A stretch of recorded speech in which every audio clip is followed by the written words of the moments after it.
ny mofinaina isan'andro atolotry ny mpitandrina rakotina valina maoly.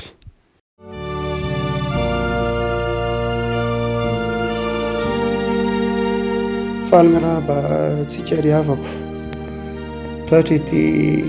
alarobia fahasivy ny volana febroary ity ny voalahatra mofinantsika anio dia ny Luka toko faharoa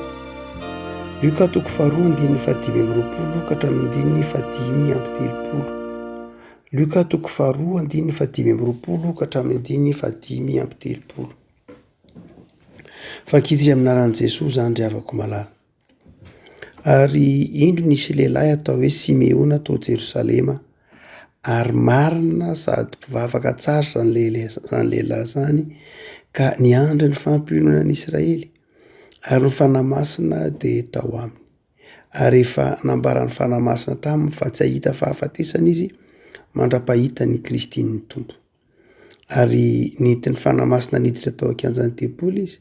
ary efa nampidiry indray aman-dreny ny Jesosy zaza mba hanaovany araka ny fomba ny lalànany amin'ny zaza dia nitrotro azy izy ka niteran'Andriamanitra nanao hoe tompo ankehitriny ny mpanomponao dia alefanao amin'ny fiadanana araka ny teninao. Fa ny masoko efa nahita ny famonjenao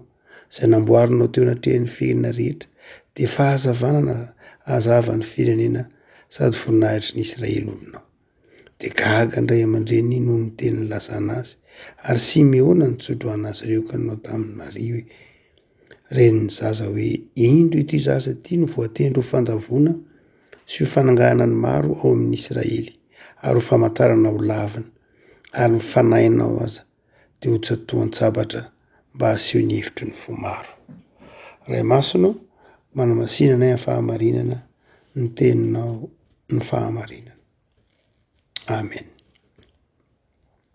Ny andininy fahasivy amby roapolo.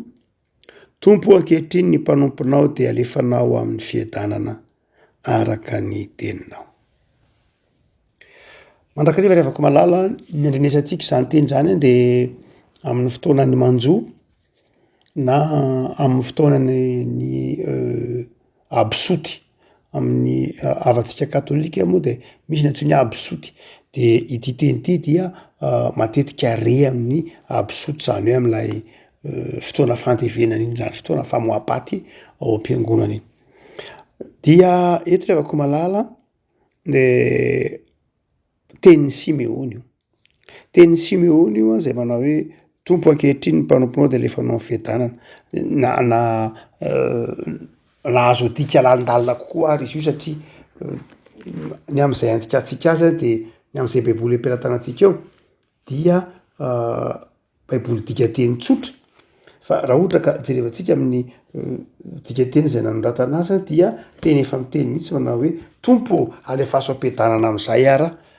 alefaso ampiadanana amin'izay na alefaso mody ampiadanana amin'izay araka ny teny efa nampahanantenainao aho. Zay io teny havako malala.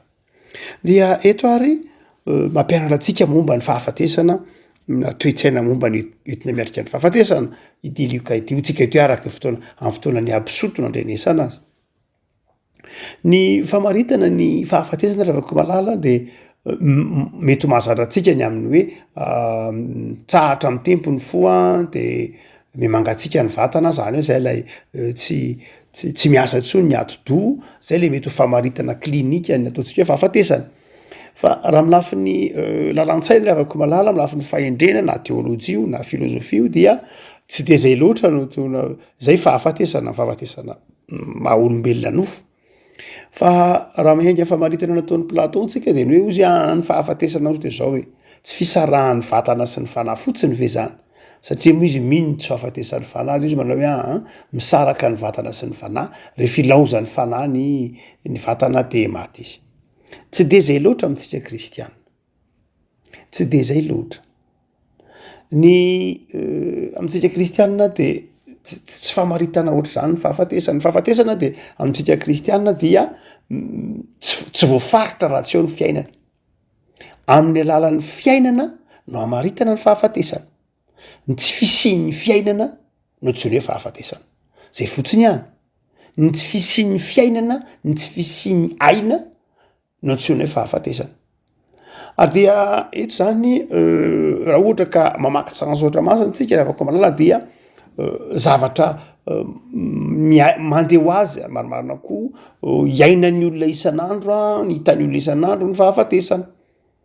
ao anatina valana retiny tsika dia tato anatin'ny roa telo taona zao dia tsy hitanavanavana ny olona maty eto ambonin'ny tany. Ny fahafatesana zany a dia zavatra manamarika ny fiainan'ny olona isan'andro ary tsy misy olona tsy ho fatina iray aza, tsisy olona tokony tsy heritreritra mihitsy ny hoe tsy ho faty izy raha lazaina amin'ny fomba tsotra dia tokony heritreritra ny olona fa tsy maintsy ho faty izy. Eto Simeona dia tena neritreritra mihitsy fahalalam-piainana ny fahafatesana ary ny mpino dia efa nampimana ny tompon'izany ny mpino ny kristianina ny mpivavaka dia itsika dia efa nampianarin'ny tompo hoe tsy maintsy hisy ny fahafatesana, tsy maintsy hialy ety daholo na iza na iza. Indray ny miresaka an'izany dia mampatahotra atsika, indray mampatahotra ny olona ny miresaka fahafatesana. Indraindray ara sanatriavina isaky miteny hoe fahafatesana eny marina tokoa, fahafatesana zavatra raha mahamalagasy dia tsy irina raha mahaolombelona tsisy maniry zany. Fa nefa kosa raha misaotra masina dia mampiomana antsika hoe ny fahafatesana dia tampoka, fahafatesana dia lalana tsy maintsy ho diavin'ny olona, ny fahafatesana dia tsy maintsy sedrain'ny olona, fa tsy misy olona izay afaka miala amin'izany fahafatesana zany fa mandalo an'izany avokoa ny olona rehetra. Ary ny baiboly dia efa nampiomana zatra ny amin'ny bokin'ny Genesisy mandraka aty amin'ny bokin'ny Apokalipsy dia mampiomana ny olona mandrakariva ny fahafatesana. Bokin'ny Salamo fandalovana ny fiainana, ahitra ny fiainan'ny zanak'olombelona, bokin'ny Joba vitsy andro sady azo pahorinany ny olona terabe hivavy sy ny sisa rehetra. Fa zao rehefa ko malala amin'ity Luka toko faharoa eto am-pelatanantsika ho mofinaina ity dia misy zavatra ampianarin'ny tompo antsika manoloana ny fahafatesana. Ny fahafatesana izay asehon'ny Luka eto tenin'ny Simeona miteny manao hoe tompo avela ody amin'ny fiadanana zay ny mpanomponao araka ny teny zay nampanantenainao. Voalohany dia izao ho an'ny mpanompon'Andriamanitra zany a izay samy mahatsiaro tsika rehetra fa tsy maintsy hiala amin'ity tany ity. Ny fotoana fotsiny no an'ny tompo. Ary zay ny voalohany asehon'ny Luka eto. Ny fahafatesan'ny mpanompon'Andriamanitra dia an'ny tompo. An'ny tompo ny fandaharana ny fahafatesan'ny mpanompon'Andriamanitra. Zay ny dikan'io teny hoe tompo ankehitriny mpanomponao dia rehefa anao fiadanana ankehitriny dia alefaso amin'ny fiadanana amin'izay. Zany hoe ny fahafatesana amintsika mpino ny avako malala dia fandaharan'Andriamanitra. Amin'ny mpanompon'Andriamanitra dia ny fahafatesana fandaharan'Andriamanitra. Mety tsy dia mora amintsika noho ny toetsaina malagasy nentim-paharazana matanjaka loatra satria amin'ny malagasy marina fa fandaharana ny fahafatesana, indraindray raha moa hoe torabato avy any an-danitra hoy izy dia indraindray eritreretintsika hoe zavatra indraindray raha ataon'ny teo malagasy hoe nataon'olona ny fahafatesana, indraindray raha ny fiheverana malagasy azy dia zao hoe tsy voatery ho fandaharan'Andriamanitra indraindray. Fa raha misaotra masina miatrana fanontaniana dia izao ny mpanompon'Andriamanitra dia fandaharan'Andriamanitra ny mampiala azy ity. Marina io hoy Jesoa, amboatra fitoerana ho anareo aho ka rehefa vita zay dia maka anareo ka zay misy ahy nisy anareo koa. Rehefa ko malala ao anatin'ny zava-tsarotra tsika indraindray mamoy olona akaiky, mamoy havana akaiky dia indraindray tsy ao an-tsaintsika fa adimitsika izay tenin'Andriamanitra zay hoe ny fandaharana an'Andriamanitra amin'izany antsoina hoe fahafatesana zany. Andriamanitra no manomeo Joba dia izy koa ny maka. Dia mampahirentsika zany rehefa ko malala ny kristianina zany dia zao tsy nataon'Andriamanitra iororo natrehan'ny fahafatesana. Nataon'Andriamanitra hatsiaro fa tsy maintsy mbola hialy ety, nataon'Andriamanitra resy lahatra fa Andriamanitra mahafantatra ny fotoana. Fa ny faharoa dia asehon'ity boky ity dia zao manao hoe ny olo-marina hoy ny bokin'ny Luka ny filantsara masina araka ny Luka. Nisy lehilahy anankiray atao hoe Marina, Simeona anaran'izay, marina sady mpivavaka tsara. Ny olona marina sady mpivavaka tsara dia tsy matahotra ny fahafatesana akory. tsy matahotra ny fahafatesan'ny tenany izy, tsy maniry ho faty izy, fa tsy matahotra ny fahafatesan'ny tena, tsy maniry fahafatesana. Fa lefa tojo ny fahafatesana dia misaotra an'Andriamanitra ny amin'ny zavatra rehetra. Mety misy havatiana lasa, mety misy olona akaiky lasa, mety misy fa izao ny olo marina tahaka ny Simeona, mpivavaka tsara sady marina, de izao olona mahatoky ny fitondran'Andriamanitra, ka mahafantatra resy lahatra fa rehefa miala ety ny mpanompon'Andriamanitra de izao Andriamanitra ihany makazy amin'ny toerana zay tian'Andriamanitra ametrahana azy. Dia tsy tokony zay mahatonga amin'ny Paoly angeniteny tamin'ny Tesalonianina nanafatra manao hoe tandreminareo tsara manao tahaka ny jentilisa zay tsy manana fanantenana, fa rehefa tojo fahoriana, mamoy havana, mamoy olo-tiana, mamoy sakaiza, de izao mamoy fo, misy ara-mamony teny, misy diso fanantenana. De io Paoly hoe tandremy tsara fa tsy fomba ny bino zany. Ny jentilisa no mamoy fo ao anatin'ny fahoriana, ny jentilisa no mamoy fo ao anatin'ny fahitana ny fahafatesan'ny olo-tiana na manoloana ny fahafatesana. Fa ho an'ny olona mpivavaka marina, olona mino ny fitiavan'Andriamanitra, olona marina, de izao hafa ny fijeriny ny fahafatesana. Ary zay iry avako malala, hitantsika teo amin'ny tantaram-pirenena izany, teo amin'ny tantaram-piangonana Rasalama Martiora, hitako ny lala tsara ka izorako, marina tokoa fa mafy ny fahafatesana. Mazava ho azy io, tsisy editsika hevitra mihitsy fa mizaraka manaina tsy mora, saingy zao kosa ho an'ny olona marina, ho an'ny olona manana finoana mitoetra tsara, mpivavaka tahaka ny Simeona, de inona ny toetsainy? De ny toetsainy de zao manoloana ny fahafatesana. Tsy ny fahafatesany tenany ihany io, zay eo, fa ny fahafatesana zay mety ho hita manodidina de zao manaiky fa ny mpanompon'Andriamanitra de mody ao amin'Andriamanitra. Ampanantenan'Andriamanitra fiadanana sy fifaliana. Ray mantsy zavako malala, rehefa ao anatin'ny fahafatesana ihany tsika vao mandre toro-teny momba ny fahafatesana, hany ka ny sofina de donton'ilay fahoriana, donton'ilay ranomaso, ka tsy afaka intsony mandresy mianatra mamantatra ny sitrapon'Andriamanitra momba ny fahafatesana. Fa Paoly raha vao malala raha nampianatra ny olona momba ny fahafatesana Korintiana voalohany toko 10:10, dia tsy tao anatin'ny fahafatesana akory, fa tao anatin'ny fitsakana ny tenany maty, zany hoe ao anatin'ny fotoanany fahazavan-tsaina ny tokony andalianan'ny olona momba ny fahafatesana hoe aiza moa zany ity olombelona ity rehefa miala ity, de hoy ny soratra masony hoe makao amin'ny tompo izy, raha marina sy mpivavaka tsara izy dia ho ao amin'ny tompo izy, ary ny tompo ny maka azy amin'ny fotoanany, zay fomba kan'ny tompo azy iny an'Andriamanitra, ny fomba be dia be, fa ny fotoana zay an'Andriamanitra. Fa ny fahatelo avako malala aseho antediny tsotra masiny ity de zao,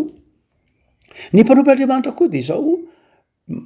rehefa vita ny fanompony vao miala ety izy.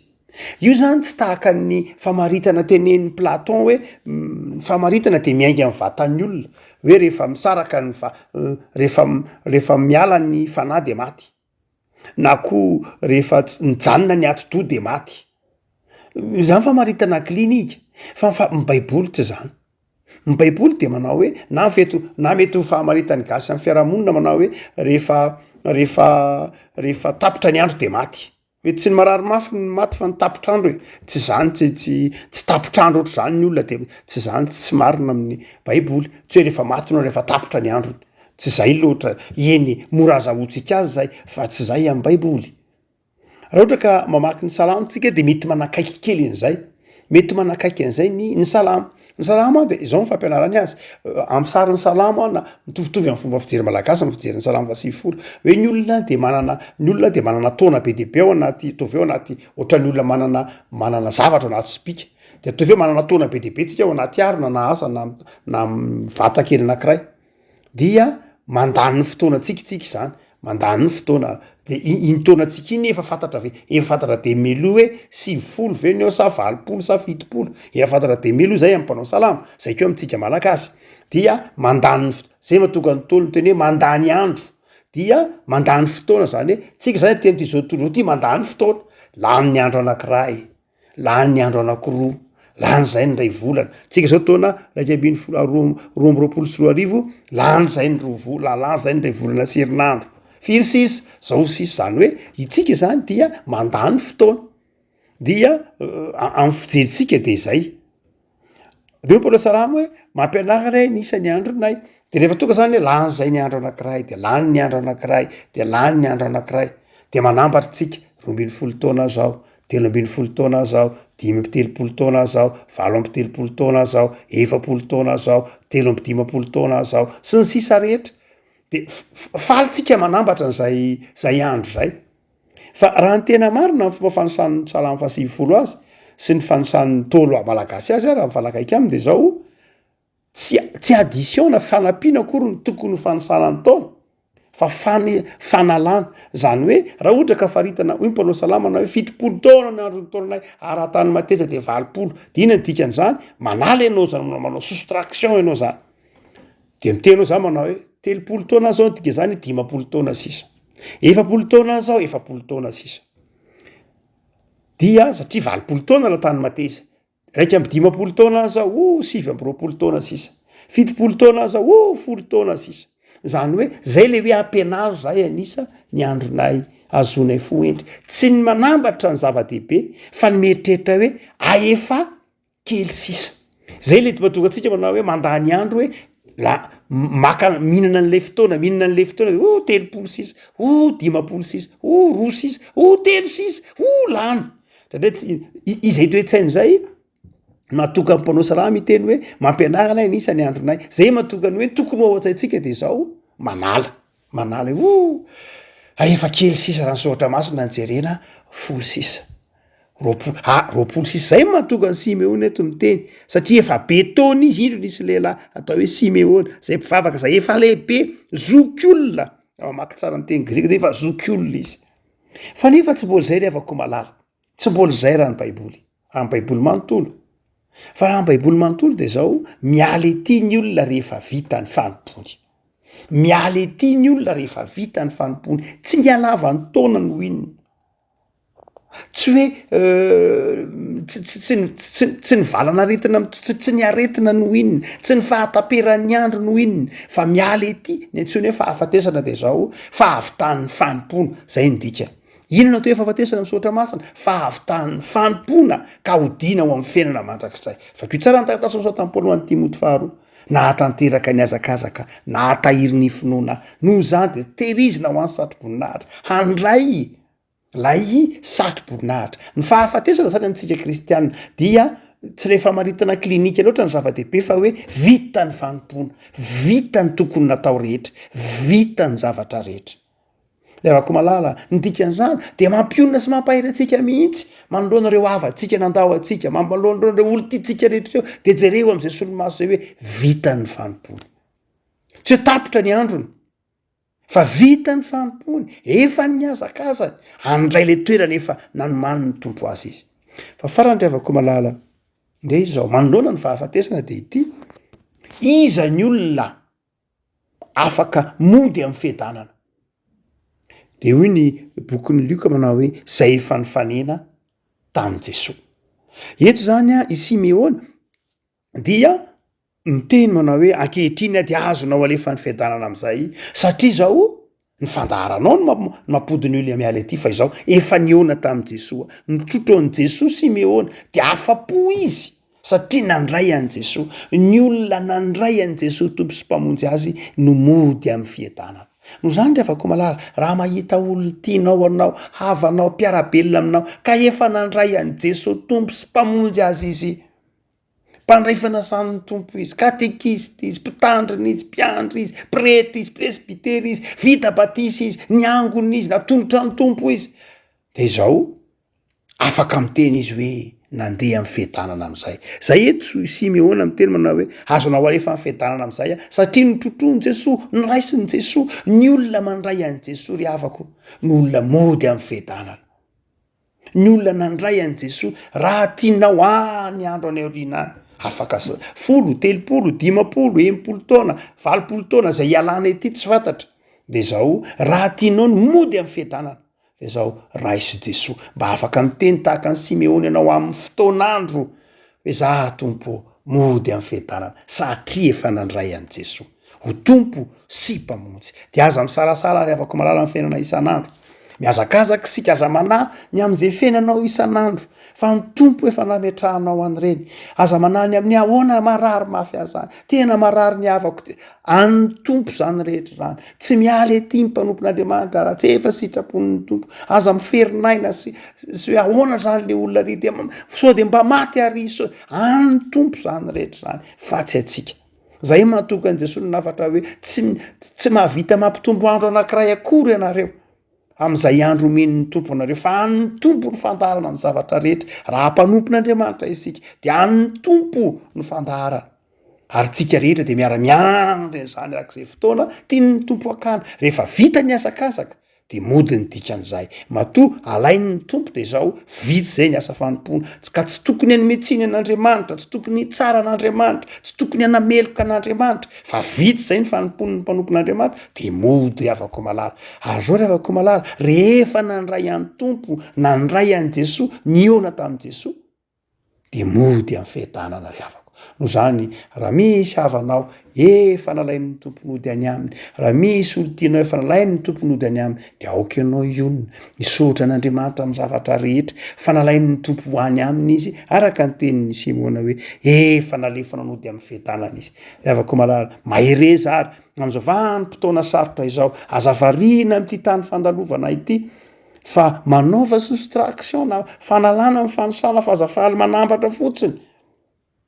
dia ataovy tsara ny fanomponao miezakazaha ny fanompona miezati namana miezati tanindrazana miezati havana mieza mandeha amin'ny fahamarinana mivavaka tsara tahaka ny Simeona de zao zay ny fomba ny mananao ny mandrakizay raha mera-pantany ahoana ny fomba ny manako ny mandrakizay de zao ro zavatra telo ny teneniny lioka ireo voalohany mivavaka tsara ianao faharoa marina ianao lafiny moralina daholo reo de zao fa ny zava-dehibe indrindra de zao ny fandraisanao an' Jesosy ho tompo sy mpamonjy anao ho aminao any amin'ny fifalian'i Jesosy ary hiazakazaka mpifaliana amin'ny fiainanao any isan'andro any ianao anananao fiadanam-po amin'ny andro zay omen'ny tompo anao hivavaka isika tompo misaotra anao zahay fa tsy mitovy amin'ny fisainany zao tontolo zao ny fisainany zanakao Andriamanitra hafa ny nandray anao Jesosy tompo sy mpamonjy hafa ny marina sy mivavaka manatoe-po mino anao tompo tao anatin'ny taona vitsivitsy zay betsaka ny fahoriana rena etsero sakisan-kerinandro de mandre havana na namana na olo-patatra lasa nandrakarivo zay tompo tao anatin'izao varanaretiny zao de betsaka ny fianakavinana moy havana ny zara-mofinaina nomenao anay tamin'ity andro ity de fanantenana tompo fanantenana fa anao ny fandaharana tsy tokony miferinainy zahay tsy tokony ho matahotra zahay fa anao ny fandaharana eo amin'ny fiainana ary de ianao ny mampandresy anay ianao ny miantoka ny fiainanay ary ianao ny makanay amin'ny fotoana fantatro fa mampety de azavelanao ananatahotra ny fahafatesany zahay na azavelana ho anana alahelo eo natrehan'ny fahafatesana na famoizam-po fa ampianary tompo atoko fa ny azakazaka ny mametra ny fiainanay ny fitiavana anao de ampianary zay tompo ho tianao mandrakariva vavak'izay ho an'ireo havanay ny dona-pahoriana mivavak'izay ho an'ireo havanay zay namoy olo-pantatra olo tiana de ampahirezo izy ireny ataovy misaotra anao ny amin'ny zavatra rehetra vavak'izay tompo ho an'ireo marary atsiaro fa tsy ny fahafatesana ny mahamaika anao sanatry fa ny fahavitan'ny asa fanompona no zany de ampahirezo ireo marary fa manasitrany ianao ampahirezo ireo marary fa eo akaikiny ianao manao zava-mahagaga jereo ireo manalala elo no ny faharavampanana ampahirezo izy ireny Jesosy de ome fo mangoraka mandrakarivo zahay hijery ireo sahirana eo anivon'ny firenenay amin'Antsy Kristy mpamonjy amen.